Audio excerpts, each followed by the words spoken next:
너희는 그리스도의 복음에 합당하게 생활하라. 이는 내가 너희에게 가보나 떠나 있으나 너희가 한 마음으로 서서 한 뜻으로 복음의 신앙을 위하여 협력하는 것과 무슨 일에든지 대적하는 자들 때문에 두려워하지 아니하는 이 일을 듣고자 함이라. 이것이 그들에게는 멸망의 증거요 구원의 증거니 이는 하나님께로부터 난 것이라. 그리스도를 위하여 너에게 은혜를 주신 것은 다만 그를 믿을 뿐 아니라 또한 그를 위하여 고난도 받게 하려 하심이라. 너희에게도 그와 같은 싸움이 있으니 너희가 내 안에서 본 바요 이제도 내 안에서 듣는 바니라. 그러므로 그리스도 안에 무슨 권면이나 사랑의 무슨 위로나 성령의 무슨 교제나 긍휼이나 자비가 있거든 마음을 같이하여 같은 사랑을 가지고 뜻을 합하며 한 마음을 품어 아무 일에든지 다툼이나 허용으로 하지 말고 오직 겸손한 마음으로 각각 자기보다 남을 낮게 여기고 각각 자기 일을 돌아볼 뿐더러 또한 각각 다른 사람들의 일을 돌보아 나의 기쁨을 충만하게 하라. 너희 안에 이 마음을 품으라. 곧 그리스도 예수의 마음이니 그는 근본 하나님의 본체이시나 하나님과 동등됨을 취할 것으로 여기지 아니하시고 오히려 자기를 비워 종의 형체를 가지사 사람들과 같이 되셨고 사람의 모양으로 나타나사 자기를 낮추시고 죽기까지 복종하셨으니 그 십자가의 죽으심이라. 이러므로 하나님이 그를 지극히 높여 모든 이름 위에 뛰어난 이름을 주사 하늘에 있는 자들과 땅에 있는 자들과 땅 아래에 있는 자들로 모든 무릎을 예수의 이름에 꿇게 하시고 같이요 모든 입으로 예수 그리스도를 주라 시인하여 하나님 아버지께 영광을 돌리게 하셨느니라. 아멘. 네, 오늘 이렇게 1장 27절부터 2장 11절까지 읽었습니다. 이 본문이 좀 다소 길긴 하지만 전체적인 연속성을 가지고 있어서 말씀을 다 같이 읽었고 함께 오늘은 복음에 어울리는 생활이라는 그러한 제목으로 하나님의 말씀을 함께 나누기를 원합니다. 우리가 복음을 받았고 그리고 그 복음 아래 살고 있다고 이렇게 늘 우리의 신앙을 표현합니다. 복음이란 기쁜 소식이고 우리를 구원하시는 하나님의 사랑이 예수를 통하여 우리에게 나타났고 이루셨다 하는 것을 일컫는 것이 바로 복음의 내용이고 복음의 핵심이라고 할 수 있겠습니다. 오늘 바울은 성도들에게 이렇게 얘기합니다. 복음에 합당하게 생활하라. 오직 너희는 그리스도 복음에 합당하게 생활하라. 빌립보서 1장 27절 말씀에서 그렇게 권면하여 복음에 합당한 인생을 살 것을 이렇게 요청하고 있는 것을 볼 수 있습니다. 그것이 바울의 마음이었고 빌립보 성도들과 빌립보 교회의 모든 구성원들에게 향한 바울의 간절한 기도였습니다. 그래서 너희가 한 마음 한 뜻으로 복음으로 살고 복음으로 협력하고 그리고 그 복음을 통해서 교회를 세워나가고 그리고 공동체를 세워나갈 것을 그렇게 권면하는 것이죠. 이것이 바울이 자기가 살아가고 또 교회를 개척하고 또 그 공동체를 위해서 기도했던 가장 중요한 목적이었음을 분명하게 빌립보서에서 얘기를 해주고 있습니다. 이것은 하나님의 마음으로부터 나왔고 하나님의 주신 사명을 통해서 이루어진 결과임을 우리가 말씀을 통해서 확인할 수가 있습니다. 그래서 동일한 요청으로서 오늘 우리에게도 복음에 합당하라는 다시 말하면 복음에 어울리는 인생을 살 것을 권면을 받게 됩니다. 그런데 이것을 조금 더 합당하게 생활하라 한 이 말을 조금 더 해석을 하면 다음과 같이 해석이 됩니다. 너희는 복음에 합당한 명예로운 인생을 살아가라. 이렇게 표현이 되기도 합니다. 명예롭게 살아가라. 명예로운 위치와 명예로운 자리에서 명예로운 길을 걸어가니 명예로운 자에 합당한 인생을 살아가라 하는 것으로 이렇게 해석이 된다고 하는 것이죠. 빌립보 성도들에게 너희는 명예로운 길을 걷고 있고 명예로운 자로서의 그 명예로운 삶을 살라는 그 권면이 동일하게 오늘 우리에게도 그렇게 요청되고 있는 것을 우리가 확인해야 합니다. 다만 정말 우리가 걸어가는 길 우리가 신앙하는 길, 그리고 우리가 살아가는 모든 것이 명예로운 것인가? 이 세상이 말하는 명예나 혹은 또는 우리가 알고 있는 우리가 명예롭다 하는 것에 대한 이런 평가를 하는 것과 어떻게 다른가를 이해하셔야 그리고 그 명예로움에 대한 그 풍성함을 누릴 수가 있을 것이라고 생각합니다. 세상의 명예는 무엇입니까? 세상이 가지는 명예는 무엇입니까? 우리는 좋은 위치, 좋은 또 자격, 그리고 또 높은 위치, 고위 관리에 오르면 그것을 명예로 알고 그런 명예로운 길을 걸어가겠다고 또 나라의 부름이나 혹은 또는 그 조직 혹은 그런 단체 부름을 받아서 명예로운 길을 걸어간다고 그렇게 얘기를 합니다. 신분이나 명예로운 신분이 되거나 명예로운 일을 하거나 하는 것이 곧 우리가 일반적으로 알고 있는 명예라는 것을 우리가 생각할 수 있겠죠. 그러나 성경에서 말하는 명예는 그것이 분명하게 다르게 나와 있습니다. 세상과는 같지 않다는 이야기입니다. 그럼 우리에 있는 신분은 무엇일까요? 명예로운 신분은 무엇일까요? 하나님의 자녀입니다. 하나님의 자녀요, 하나님의 백성으로서의 신분의 명예로움을 말합니다. 그것이 왜 명예로울까요? 하나님의 사랑이 물붓듯 부어지는 하나님의 은혜와 그 선하심이 풍성하게 부어지는 자녀요, 백성이기 때문에 그렇습니다. 자기 아들까지 주셔서 그 사랑을 표현하여 가장 이 땅에서 줄 수 없는 하나님만이 줄 수 있는 그 사랑을 받는 하나님의 자녀요, 하나님의 백성의 신분이기 때문에 명예롭습니다. 그리고 그 자녀의 길을 걷게 하십니다. 어떤 길입니까?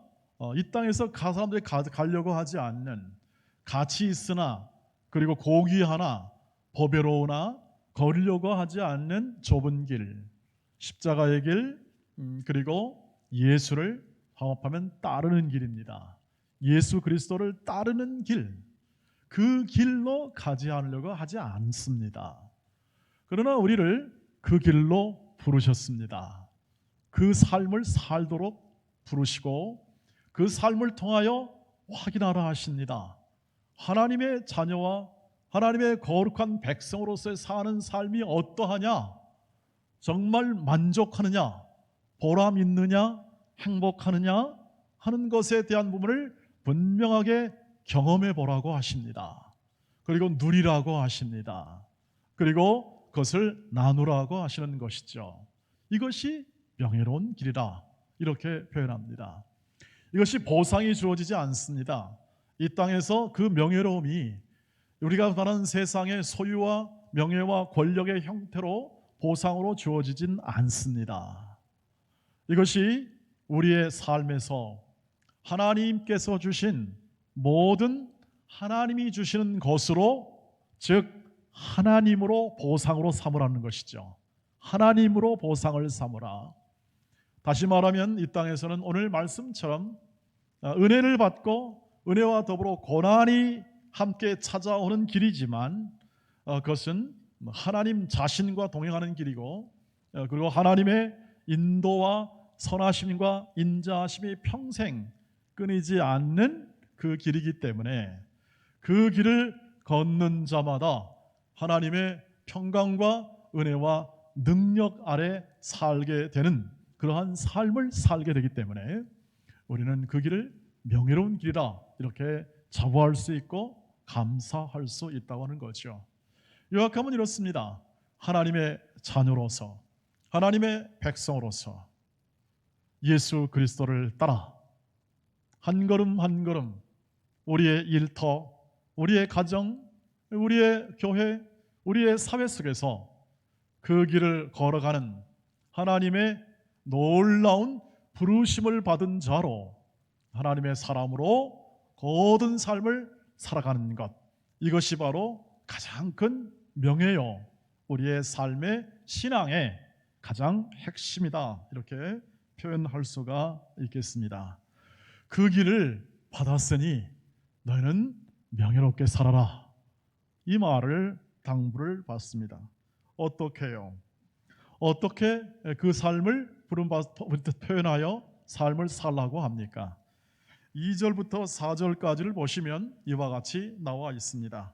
마음을 같이하여 같은 사랑을 가지고 뜻을 합하며 한 마음을 품어 아무리든지 다툼이나 어영으로 하지 말고 오직 겸손한 마음으로 각각 자기보다 남을 낮게 여기고 각각 자기를 돌아볼 뿐더러 또한 각각 다른 사람들의 일을 돌보아 나의 기쁨을 충만하게 하라. 이렇게 말씀이 우리에게 제시되어 있는데, 이것을 정리해 보면 너희는 사랑으로 맺어진 하나됨을 추구하라, 이렇게 되어 있습니다.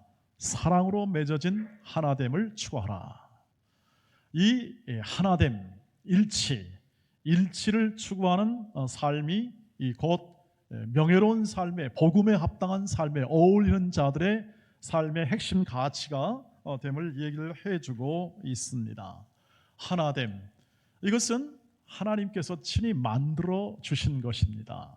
성령께서 우리의 모든 각 사람을 부르사 오늘 하나님의 자녀로 삼으시고 성도로 삼으시고 하나가 되게 하셨습니다. 예수 그리스도를 머리로 하여 온 몸의 지체가 하나가 되듯이, 온 몸이 되듯이 우리를 하나로 불러주셨고, 하늘 가족의 한 가족으로, 전체 하늘 가족의 한 가족으로 하나로 불러주셨습니다. 이것은 주님께서 원하셨던 것입니다. 요한복음 17장 11절 말씀을 같이 한번 읽어보겠습니다. 시작. 나는 세상에 더 있지 아니하오나 그들은 세상에 있사옵고 나는 아버지께로 가옵나니 거룩하신 아버지여 내게 주신 아버지의 이름으로 그들을 보존하사 우리와 같이 그들도 하나가 되게 하옵소서. 신앙 공동체의 본질은 하나됨이 있습니다. 같은 생각, 같은 마음, 같은 사랑을 품으라 라고 바울이 권면할 때 그것을 염두에 둔 것은 뭐냐면, 이 신앙 공동체는, 교회는 하나된 공동체다.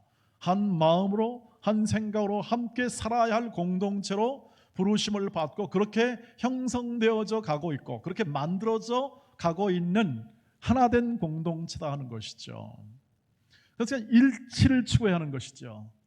성도들의 삶에서 일치를 추구하는 겁니다. 하나됨을 추구하는 겁니다. 그것이 예수의 원이었습니다. 소원이었고 하나님의 계획이었습니다. 그 하나됨은 어떤 정도의 친밀함을 말합니까? 어떤 관계를 말합니까?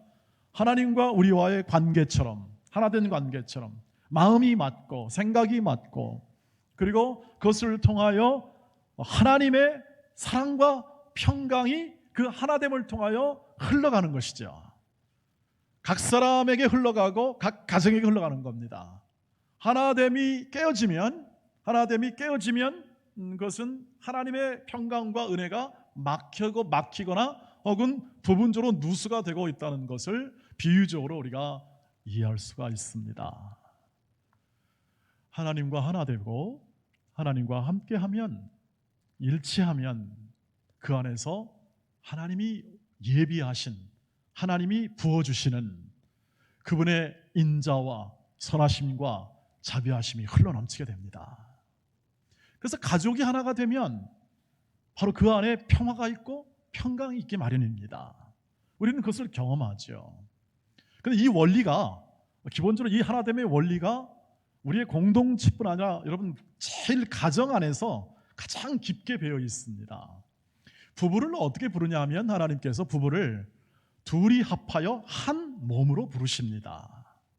그리하여 그 안에 하나님께서 베풀어 주시는 그 은혜와 자비로움과 선하심의 신비하심을 그 부부가 하나됨을 통하여 경험하는 것이죠.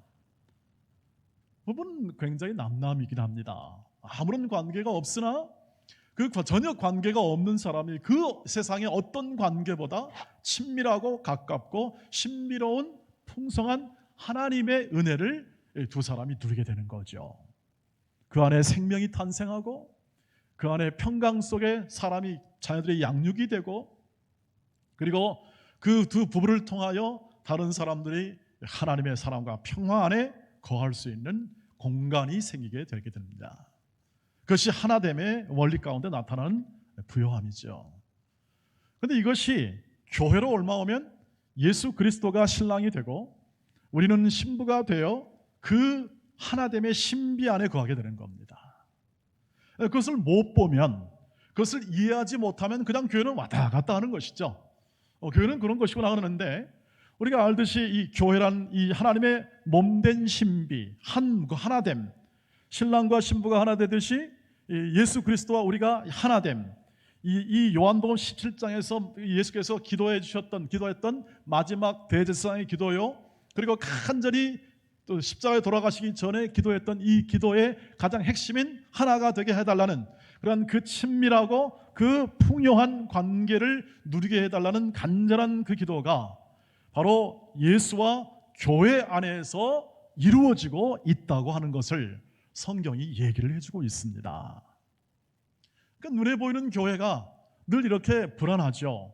눈에 보이는 이 교회가 약하고 연약해서 이것이 과연 세상의 소망이 될 수 있을까 하는 그러한 우리의 생각을 낳을 수 있겠으나, 주님이 붙잡고 계시고 주님이 역사하셔서 그 인도하시는 그 교회는 우리가 때로는 느끼지 못하고 깨닫지 못하고 흘러 지나칠 수 있는 그러한 연약한 직 속에서 계속 거하고 있지만, 하나님의 일하심과 인도하심은 지금도 이 하나됨을 통하여 흐르는 풍성한 은혜와 자비로운 선하심을 계속 부어주시고 성령을 통하여 인도하십니다.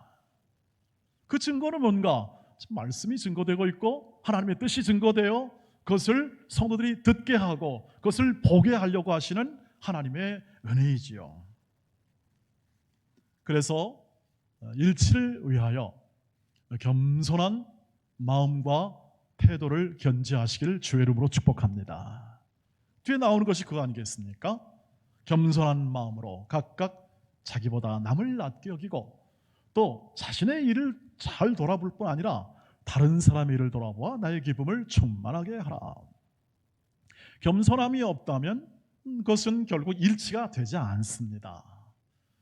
자신을 낮추거나 혹은 자신을 내려놓거나 혹은 또는 자신의 위치를 이렇게 타인보다 더 낮은 위치로 생각을 하고 그 사람을 인격적으로 대하지 않는 한 하나됨에 대한 부분들은 쉽지 않습니다.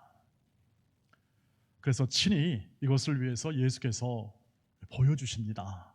뭘 보여줍니까? 어떻게 겸손하냐, 어떻게 자신을 비워내느냐, 이것을 십자가에서 보여주는 거죠. 5절부터 보십시오. 5절부터 보시면 이렇게 되어 있습니다. 함께 보면 너희 안에 이 마음을 품으라 곧 그리스도 예수의 마음이니 라고 되어 있습니다. 6절부터는 그 마음이 표현되어 어떻게 그의 십자가와 또 부활을 이르기까지 내용을 잘 아주 조직적으로 이것을 보여주고 있는데, 그는 근본 하나님의 본체시나 하나님과 동등됨을 취할 것으로 여기지 아니하시고 자신을 내려놓습니다. 내려놓고 7절 오히려 자기를 비워 종의 형체를 가지사 사람들과 같이 되시 인격이 되시는 겁니다.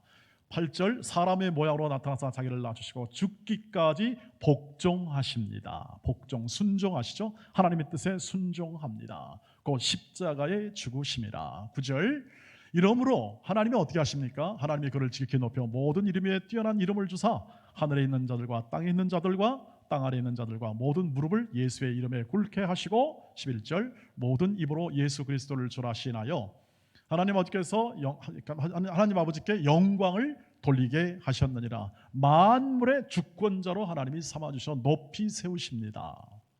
그러니까 겸손한 예수, 겸손한 복종, 이 겸손을 통하여 자신을 버려 어떻게 합니까? 타인을 위한 구원을 이루는 희생으로 자신을 죽입니다. 죽여요. 죽였을 때 하나님이 높여주십니다. 하나님이. 자기는 못 높입니다. 죽어버리니까 더 이상 할 일이 없습니다. 그 자리에서 죽습니다. 그리고 하나님이 높여주시죠. 이것이 십자가의 원리입니다. 이것이 섬김의 원리이기도 하고요. 그러니까 겸손하다는 것은 뭐냐면 내려놓고 내어주는 거죠. 내려놓고 내어줌을 통하여 그것을 하나님께 드렸을 때, 그 삶을 드렸을 때 하나님께서 그것을 통하여 인류의 구원을 이루십니다. 그러니까 그 희생과 겸손을 통해서 어떻게 합니까? 크나큰 하나님의 사랑의 구원을 이루죠. 그러니까 은혜와 고난이 공존할 수밖에 없는 것은 그 고난과 어려움과 희생, 헌신을 통하여 하나님께서는 그것을 통하여 일하시고 구원을 이루셔서 그리고 마침내 예수를 높여 올리게 됩니다. 일치를 이루려면 겸손하라 하는 그 우리의 삶의 이 복음에 합당한 이 삶의 내용은 그래서 내려놓고 내어줌을 통해서 우리의 삶에서 드러날 때 하나님께서 친히 그것을 사용하시고 높여주시고 그리고 공동체의 일치를 통하여 평강을 누리게 하시고 발전을 누리게 하시는 것입니다. 여러분, 그래서 우리가 각각 우리의 모든 이 삶의 이 모든 신앙생활의 복음에 합당한 생활에서 이 공동체 생활이나 혹은 또는 교회 생활이나 포함할 것 포함하여 직장 생활과 모든 환경 속에서 언제나 이 겸손한 예수의 마음 그리고 또 그 예수의 그 마인드셋이라고 합니다. 즉 생각 덩어리라고 표현할까요?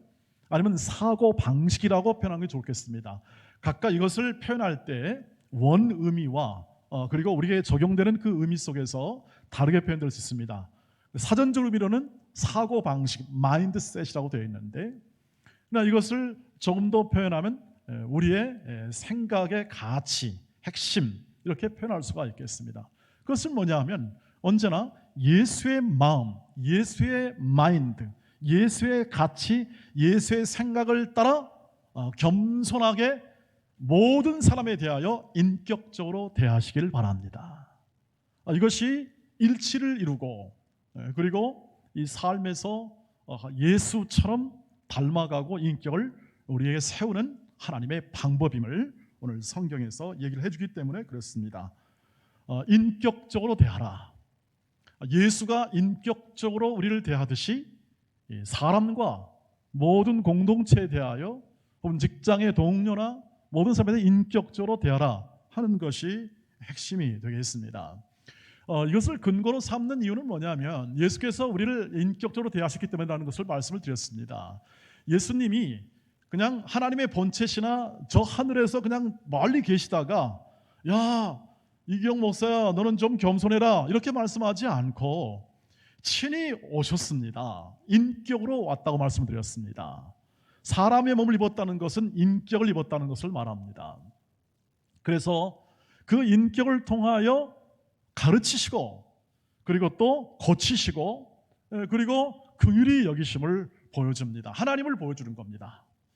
하나님의 인격을 보여주사 우리로 하여금 어떻게 다른 사람에 대하여 대하는 것과 또 사람에 대하여 공동체에 대할 것을 분명하게 보여주시는 것이죠. 즉 겸손한 성품과 그리고 타인을 위해서 희생하는 그 희생의 인격을 그대로 보여줍니다. 그리고 우리에게 그대로 부어주십니다. 그리고 닮아가게 하십니다. 그것을 닮아가게 하십니다. 닮아간다는 건 뭐냐면 누린다는 뜻입니다. 즉 그것을 본받는다는 것은 그만큼 그 사람이 된다는 이야기죠. 다른 사람을 섬길 수 있다는 것은 다른 사람 그 섬김에 대한 그 마음과 태도가 그 사람의 인격화된다는 의미입니다. 하나님께서는 절대 강압하지 않으십니다. 항복하도록 설득하지요. 능력을 베푸시죠. 자비를 베풀죠. 핵심은 사랑입니다. 사랑을 가지고 끝까지 항복할 때까지 사랑으로 대하십니다. 왜? 인격체니까. 우리를 인격으로 대하시니까. 하나님의 형상을 가진 존재로 하나님의 자녀로 인격처럼 대합니다. 여러분 우리는 우리의 자녀들을 존귀하게 생각합니다. 저와 여러분의 자녀들을 그냥 하찮게 어떤 도구나 내 노후의 수단으로 보는 사람은 여기 한 분도 없을 것 같습니다. 그게 인격적인 그러한 대함이죠. 하나님이 우리를 그렇게 그보다 훨씬 더 크게 보십니다. 우리를 위해서 가장 귀한 것을 내어줄 기까지 우리를 그렇게 대하시고 우리를 그렇게 살라고 하시는 겁니다. 그게 우리의 복이요, 이 땅에서 살아가는 인간의 가장 인간됨이요, 인간의 존엄과 인간의 아름다움과 하나님이 보시기에 선한 사람의 온전한 하나님 닮은 성품과 인격으로 이 땅을 살아가도록 하는 것이야말로 하나님께서 우리에게 주신 가장 큰 복이요, 가장 큰 은혜요, 그 길을 걸어가라 하는 것이기 때문에 그렇습니다. 그러므로 우리가 그 마음을 가지고 다른 사람을 대할 때 어떤 마음이 듭니까? 이도 하나님이 사랑하시는 존재다. 신분이나 얼굴 컬러나 그 어떤 관계가 아니라 할지라도 그것보다 훨씬 중요한 것은 예수가 그 사람에 대하여, 또 예수가 나에 대하여 인격적으로 대한 것처럼 그렇게 대할 때 우리는 겸손할 수 있습니다. 우리는 겸손할 수 있습니다. 그리고 오늘 말씀처럼 나보다 남을 낮게 여길 수 있다. 즉, 내 주장대로 하지 않고 상대편의 유익대로 할 수 있는 마음의 공간이 그 안에서 생기게 됩니다. 그래서 이것을 바울이 제시하는 겁니다. 그리고 성도들은 이 5절부터 11절까지의 말씀을 초대교회 때 광범위하게 이 말씀을 노래화시켜서 시적 표현으로 해가지고 그 마음 가운데 담았습니다. 우리 동원의 사랑하는 여러 가족들에도 함께 이 말씀을 함께 나누면서 예수께서 보여주었던 철저하게 인격적인 어떤 수단이나 물질화되지 않는 그 사람 존재 자체에 대하여 철저하게 겸손함을 가지게 하시고 또 다른 사람을 섬길 수 있는 마음을 갖게 하시는 이 예수의 큰 사랑과 그 은혜에 대하여 우리가 반응하고 그것을 살아가는 길은 우리도 각각 그분이 보여주신 발자취를 따라 한 사람에 대하여 누구라도 여러분의 직장, 여러분의 가정 일터 속에서 모든 환경 속에서 그 사람 존재에 대하여 하나님이 만드시고 하나님이 사랑하시는 존재로 그 사람을 대하게 될 때 우리는 이 말씀이 요청했던 하나됨, 진정한 하나됨을 이룰 수 있는 그러한 명예로운 삶의 방식으로 삶을 살 수 있게 될 것이라고 생각합니다. 그래서 인격적으로 대한다는 것은 이렇게 생각하시면 되겠습니다. 동정하는 것보다 훨씬 큽니다. 동정하는 것은 내가 그냥 불쌍해서 줄 수 있습니다. 그것도 우리가 살아가면서 하는 우리의 선한 행위 중에 하나입니다. 근데 사랑은 동등합니다. 사랑은 동등해야 합니다. 다시 말하면 한 사람이 낫거나 이것은 나보다 더 못한 사람이 내가 그냥 일방적으로 베푸는 거다 하는 개념이 아니라는 것입니다. 이도 동등합니다. 나와 같습니다. 그리고 하나님의 사랑이 임하고 나는 그 사랑에 힘입어 내가 도울 수 있고 섬길 수 있다는 사실을 우리가 확인하는 것이야말로 인격적으로 대하는 것이죠. 여러분, 결혼도 마찬가지 아니겠습니까? 결혼을 동정해서 결혼하십니까? 그렇지 않습니다. 어느 누구나 결혼을 동정해서 하지 않습니다. 동등하게 인격적으로 사랑하니까 결혼을 합니다. 가장 깊은 관계, 일치된 관계에 들어갈 수 있는 비결이죠. 저와 여러분이 갖는 이 성도와 성도의 관계도 마찬가지죠. 저와 우리가 갖는 모든 성도와의 관계에서도 바로 이 관계 속에서 우리는 일치를 맛볼 수 있습니다. 인격적이지 않으면 여기 다툼이나 허용을 할 가능성이 많습니다. 그것은 자기 주장이고 자기 본성에서 나오는, 자기의 경험에서 나오는, 자기의 배운 대로 학습한 대로 나오는 그러한 서로의 대함이 될 것입니다. 그것은 하나님으로부터 나온 것이 아님을 우리가 잘 알고 있지요. 그래서 우리가 갖는 인격의 동등성, 서로의 그 어떤 처지와 형편에 거하지 않고 그 영혼, 그 사람, 그 인물 자체를 볼 수 있는 그것을 목적으로 하는 하나님의 뜻처럼 그 삶으로 함께 대하는 그 삶. 그래서 나아가 우리가 걸어가는 길 속에 하나님께서 이렇게 타인에 대하여 섬길 수 있는 그 섬기는 것이 결국 내가 가장 잘되고 내가 복된 인생을 살아가고 내 인생에 있어서 가장 의미 있는 나를 만들어주는 하나님의 계획 속에 있다는 사실을 인정하고 살아갈 때 우리는 자발적으로 감사하며 기쁨으로 섬길 수 있는 명예로운 삶을 살아갈 수 있습니다. 사랑하는 우리 동원의 가족 여러분, 이 은혜가 있기를 주의 이름으로 축복합니다. 우리가 직분을 맡아도 그렇지 않겠습니까? 직분이라는 건 원래 은혜로 주신 것이고, 이 직분은 섬기라고 주신 것이고, 일치, 교회 일치를 위해 주신 겁니다. 왜냐하면 우리가 다 모였을 때 늘 인간으로 생각하면 다 다른 점이 있고 다 부족한 점이 있기 마련이죠. 그런데 자기 주장이 이렇게 첨예하게 되면 오늘 이 본문의 배경이 되는 빌보 교회 성도들처럼 이렇게 갈등의 요소를 늘 안고 있습니다. 왜냐하면 우리 모두가 다 하나님의 인도하심을 받고 있으나 늘 견해차가 있고 생각이 다릅니다. 그래서 갈등의 요소가 있기 마련이죠.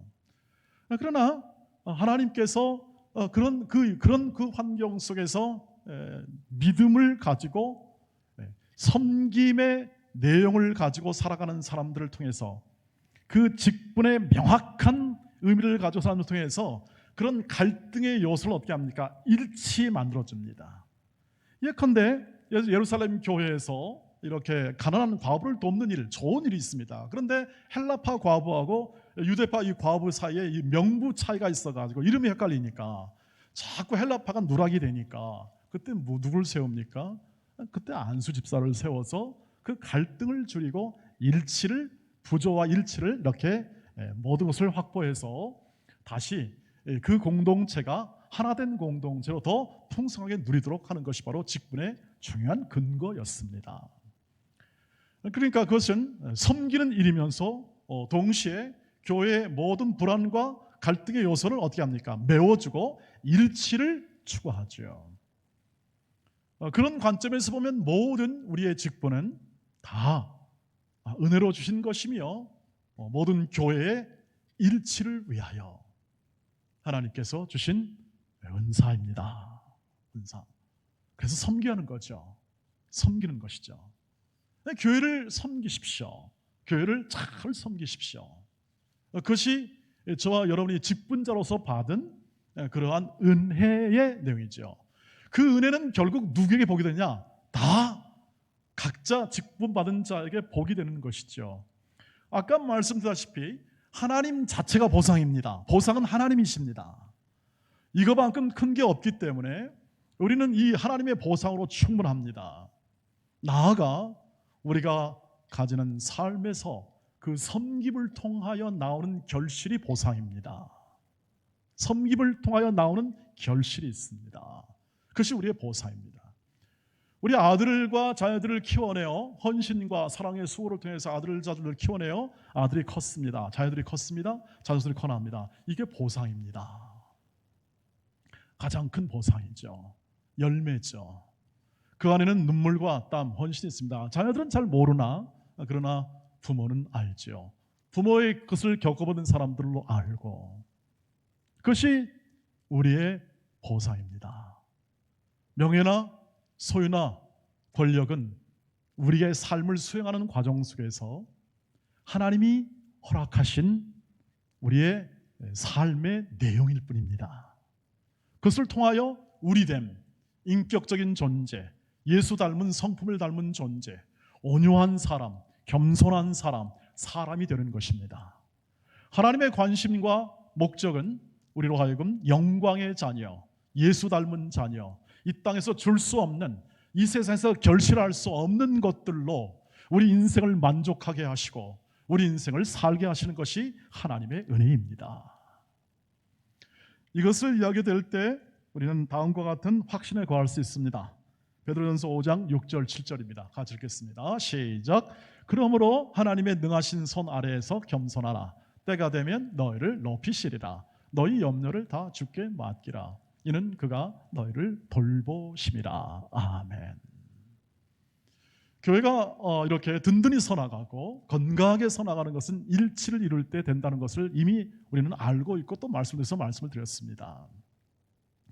그런데 겸손한 종들을 통하여 그것이 이루어진다는 사실도 확인해 봅니다. 겸손하게 되면 아마 지금 눈에 보이는 인정, 보상은 기대하지 않는 것이 훨씬 좋습니다. 왜냐하면 그렇게 보상으로 주어지지 않는 것이 신앙의 원리이기 때문에 그렇습니다. 하나님이 높여주십니다. 근데 그거는 알게 됩니다. 본인이 알게 됩니다. 이건 하나님이 높여주시는 거구나 하는 것을 알게 됩니다. 그런 것을 많이 체험해야 합니다. 내가 겸손하고 섬기고 또 삶을 살아가는 면에 있어서 자발적으로 이것을 행한 그 기쁨과 감사로 했는데 하나님께서 나를 높여주시는구나, 하나님께서 나를 이끌어주시는구나, 하나님께서 하시는구나 하는 것에 대한 이러한 많은 경험과 그리고 신앙의 이 모든 내용들이 축적이 되게 될 때 우리는 우리에 대한 그 미래에 대한 소망, 앞으로도 하나님이 나를 인도해 줄 것을 나는 믿습니다 하는 그 확신이 훨씬 커질 수 있습니다. 코로나19로 인해서 많이 불안하기도 하시고 우리의 삶에서 일어나는 모든 것을 확신할 수 없는 그런 일들이 늘 있습니다. 신앙도 마찬가지입니다. 아까 말씀드렸듯이 우리 신앙에 늘 보상으로 주어지지 않기 때문에 불안하죠. 확실히 맞는가 하는 것에 대한 그런 불안함이 있습니다. 내가 가는 길이 맞는가?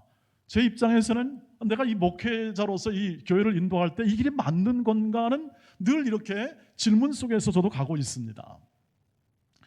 앞에 보장된, 미래에 보장된 내 구원과 그리고 영원한 생명에 대한 그 부분은 제 마음 가운데 있고 확신 속에 있으나 펼쳐져 있는 내 앞의 삶의 내용, 여러분 앞의 삶의 내용은 여전히 그 모든 것을 설명해 주지를 않습니다. 다만 하나님의 응답은 이것입니다. 내 은혜가 내게 족하다. 바울이 하나님께 향한 주님 이것을 좀 해주세요. 이렇게 하면 더 훨씬 사역이 잘 되고 이렇게 하면 더 나을 것 같습니다. 주님 고쳐주세요. 좀 바꿔주세요. 하나님이 그렇게 즉각 응답하지 않으시고 이렇게 말합니다. 내 은혜가 내게 족하다. 네가 약할 때 더 강해진다. 믿으시기를 주의 이름으로 축복합니다. 은혜가 충분하지 않습니까? 그 은혜가 아직 그 충분한 은혜가 여러분 마음 가운데 가득 차지 않는다면 무슨 말로 설명해도 그것이 납득은 안 될 거라고 생각합니다. 하나님의 명예로움, 하나님이 우리를 살게 하신 그 명예로움이 여러분의 마음 가운데 여러분의 마음을 가득 채우고 있다면 고난도 그렇게 크게 느껴지지 않을 거라고 생각하듯이 하나님의 은혜가, 하나님이 지금까지 내게 주신 은혜가 나를 세워주시고 나를 직분자로 삼아주시거나 혹은 또는 나를 이렇게 사회 속에서 혹은 가정 속에서 나를 자녀를 키우게 하시고 어떤 직장 일을 하게 하시는 이 모든 과정 속에서 하나님의 은혜가 충분했다, 하나님의 역사하심이 충분했다 하는 그러한 이 마음 가운데 확신이 흘러넘친다면 그 다음은 분명할 겁니다. 하나님께서 때가 되면 높여주신다. 걱정하지 마라, 염려하지 마라, 담대할 수 있다, 담대할 수 있다 하는 것이 현 코로나19를 겪으면서 우리가 막히고 한계 속에서 일하면서 어찌 될까 하는 그런 궁금증과 염려 속에 있지만 때로는 한국 교회를 걱정하기도 하고 많은 교회를 걱정하기도 하지만 여러분 그 이상 할 이유가 없습니다. 하나님께 맡기십시오. 하나님이 때가 되면 높여주십니다. 한국교회를 높여주실 것이고 때가 되면 동원교회도 높여주실 것이고 여러분도 높여주실 것입니다. 아니 이미 높여주시는 하나님이 주시는 은혜를 저는 많은 손을 통해서 보기 때문에 그것을 확실히 있게 말씀드릴 수가 있습니다. 멋지게 인생을 살고 돕고 살고 나누며 살며 겸손하게 삶을 살아가며 인자와 온유 가운데 저렇게 살았으면 좋겠다는 분들이 너무 많습니다. 우리 교회에 믿음의 선진들을 보십시오. 믿음의 모든 우리 선배들을 보십시오. 그런 분들이 주위에 다 앉아있고 함께 가지 않습니까? 하나님의 인도와 이끄심을 보지 않습니까? 하나님의 복주심을 보지 않습니까? 하나님의 인도하심, 너희를 돌보신다. 우리를 돌보시는 하나님이 그냥 있지 않으시고 언제나 함께 하심을 신뢰하시기 때문에 우리는 더 겸손할 수 있고 더 다른 사람들을 잘 섬길 수 있습니다. 여러분의 남은 인생이 다른 사람을 잘되게 하는데 사용하시기를 주의 이름으로 축복합니다. 다른 사람 잘되게 하는 거, 이것이 나를 잘되게 하는 것이죠. 여러분 자녀를 잘되게 만들기 위하여 최선을 다했던 것처럼 우리 성도들을 잘되게 하기 위해서 최선을 다해 주시기를 바랍니다. 하나됨을 능히 풍성하게 만드시는 하나님의 은혜가 흘러 넘치게 될 것입니다. 성가대 여러분, 다른 사람이 음을 잘 낼 수 있도록 최대한으로 함께해 주시기를 바랍니다. 그것이 섬기는 것이죠. 직분자 여러분, 모든 교회가 더 잘 될 수 있도록 최선을 다해 섬기시기를 바랍니다. 그것이 여러분의 복이 될 것입니다. 여러분의 삶의 부요함이 될 것입니다. 일치의 비밀이 여기 있습니다. 우리는 하나입니다. 한 몸, 한 공동체로 이 험난한 시대를 살아가고 있고 우리는 그 한복판에 서 있습니다. 그리고 오늘 말씀을 듣습니다. 겸손하라. 그리고 그 겸손함으로 우리의 모든 공동체를 섬겨라. 직장 안에서 섬겨라. 가정 안에서 섬겨라. 나보다 남을 낮게 여기고 부족한 부분은 메꿔주고 일은 나누고 힘은 모아라. 그리고 그 하나됨이 주시는 풍성한 은혜를 온 공동체가 한번 맛보라. 오늘 이렇게 주께서 우리를 권념하시고 우리에게 은혜를 주시고 계십니다. 이 은혜 안에 푹 잠기고 그리고 감사하면서 더 풍성한 하나님의 인생을, 명예로운 인생을 추구하시길 주의 이름으로 축복합니다. 기도하겠습니다.